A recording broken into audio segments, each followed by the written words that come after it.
quick fun fact, did you know the name Debian is actually names of two people put together?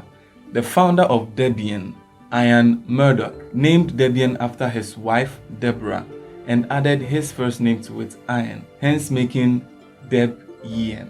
Alright, let's get into it.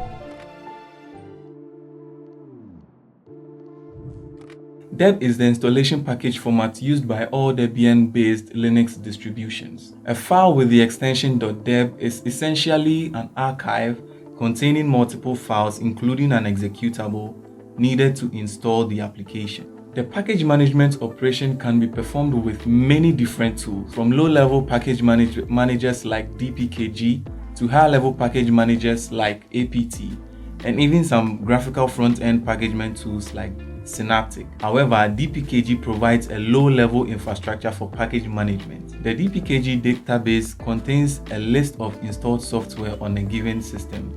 We'll see how we can check all those things later on in the video, but just know that. However, you have to note that the DPKG command only works with local Debian package files.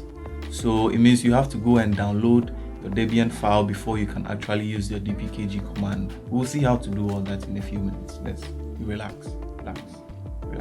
It is also good to note that advanced package management tools like apt utilize DPKG under the hood. apt was actually built on DPKG. In a future video, we'll discuss apt in depth, but this video is dedicated to DPKG, the godfather for package management in Debian. Alright, so with that one, let's begin playing with the DPKG command. Let's go. In this tutorial, we'll be using Google Chrome. So open your browser and search for Google Chrome. Go to the website and click on download. Now, if you're on Linux, you will get this pop-up. You ensure that you've selected the 64-bit.deb. You click on accept and install. It begins to download for you. Once you are done downloading Google Chrome, open up your terminal and let's begin. First, before we do the installation with the DPKG command, I would like to view any information on the Debian file we just downloaded. So I'm going to head to my downloads directory. And here we can see Google Chrome, the Debian file for Google Chrome. To view the information of a Debian file, we can run sudo dpkg -i followed by the name of our Debian file. You press enter and put in your password, and here we can see all the information on this Debian file. So here we can see various types of information like the name of our package, the version, the architecture, various dependencies that are required to install and run Google Chrome. To install a Debian package, we can run sudo dpkg -i followed by the name of the Debian file. We can see that it's extracting, and after extracting, it installs the file. Now we are done installing Google Chrome, and if I head on to my menu, you can see Google Chrome now appears here, and if I click on it, it should now be running. So this shows that we have successfully installed Google Chrome. To get a list of installed packages on your system using the DPKG command, we can just simply run dpkg -l, and that gives us a list of installed packages on our system. Most of these packages come by default when you install Linux. Also, you can run dpkg -get -selections, and that as well also lists essentially installed packages on our system. In some situations, you might want to know which files were created from a package. In order to do this, you have to identify the exact name of the application. To find that out, you can run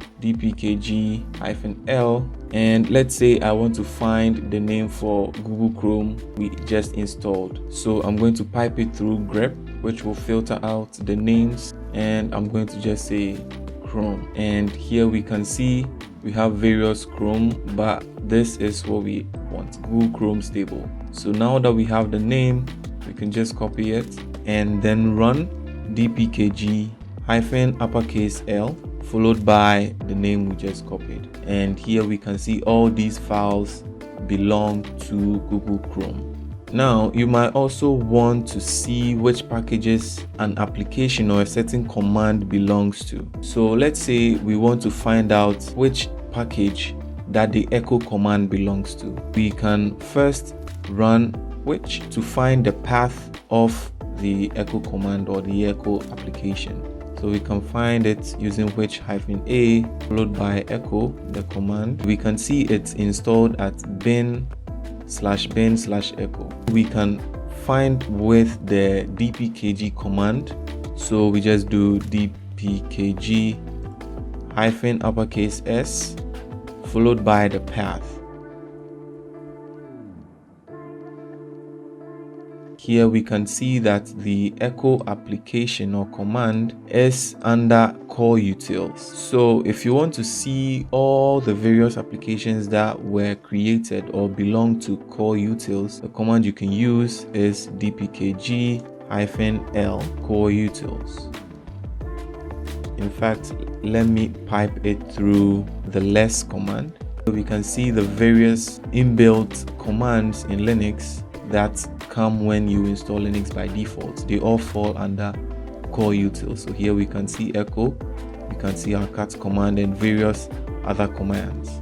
To uninstall or remove a package, simply run sudo dpkg-r followed by the application we want to uninstall. One thing you have to note is running this command doesn't fully uninstall or remove the application. It will remove the package. However, whatever configuration files were created by this application will still remain. Linux does that just in case you want to reinstall the application again. You wouldn't have to recreate everything. Everything seems snappy when you reinstall it. However, if you really want to remove everything including the configuration files, then you can run it through the purge command. So here I can do -uppercase P and this will purge the application. Purging here will remove everything about the application, so everything, configuration files and everything. So I can run this command and you can see it's removing, and now it removes everything. And we can double check that if we get into our menu, we can see that Google Chrome is no longer there. I hope you found this short tutorial on the DPKG command useful. There are many other things you can do, but this should get you started using the DPKG command.